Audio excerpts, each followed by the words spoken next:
Hello, ladies and gentlemen. It is D-Man the Great here, and today I'm here to talk about the Minnesota Timberwolves and the Phoenix Suns. And recently, the Phoenix Suns and Minnesota Timberwolves have not been playing up to the standard they started the season with, as they both are currently on a 6-game losing streak for Phoenix and a 10-game losing streak for Minnesota.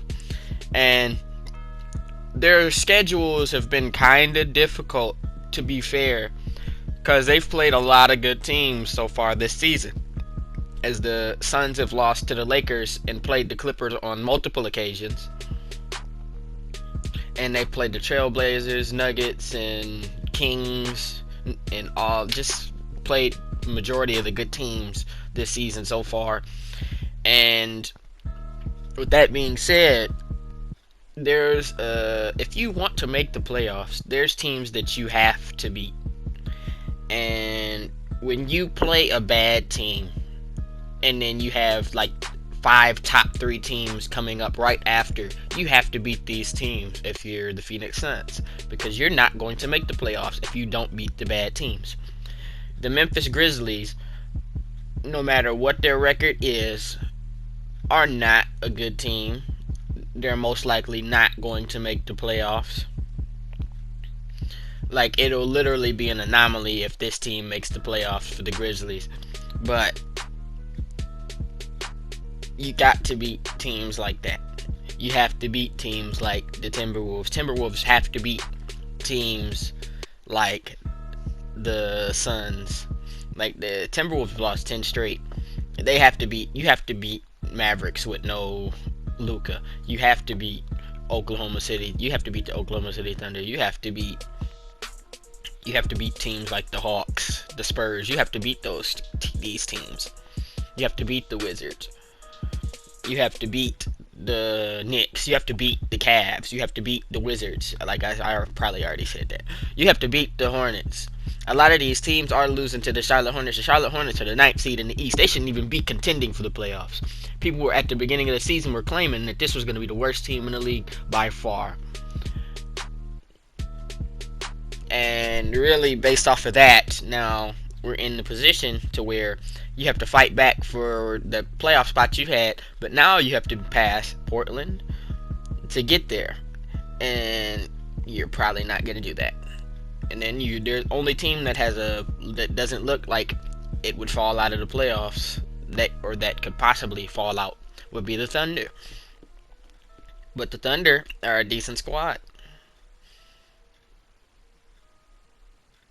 But going on a 6-game losing streak and a 10-game losing streak when you're in the heat of battle in the Western Conference is unacceptable.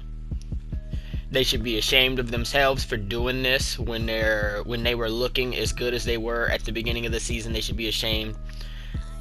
I heard someone said that Andrew Wiggins went back to his normal self and he just started the season hot.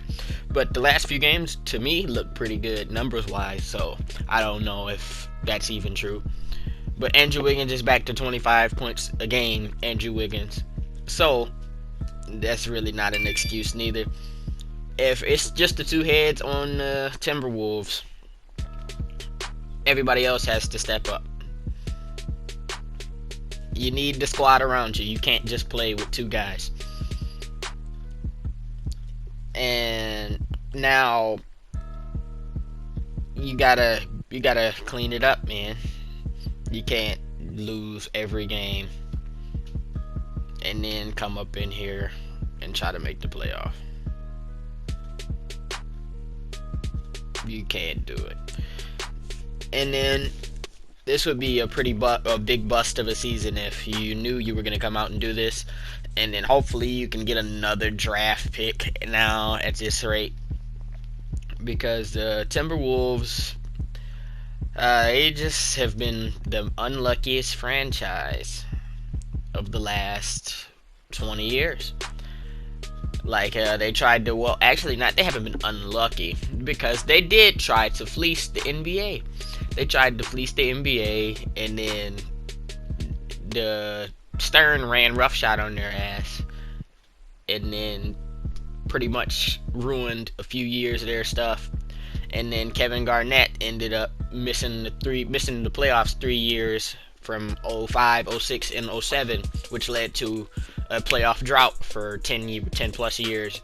And then not only that, the playoff drought, when that playoff drought ended in 2018, it really still hasn't ended, because that was Jimmy Butler who made the playoffs.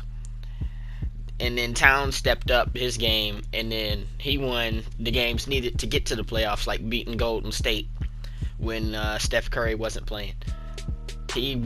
Karl Anthony Towns stepped up and he won those games. He stepped up and he was that man for that team. And he has nobody right now helping him to do that. Andrew Wiggins, you can score 25 points all you want, but if you're not really on the court, scoring 25 is 25. We see Trae Young out here right now dropping 47 and losing. You have to step your game up on both ends of basketball, both ends of the court.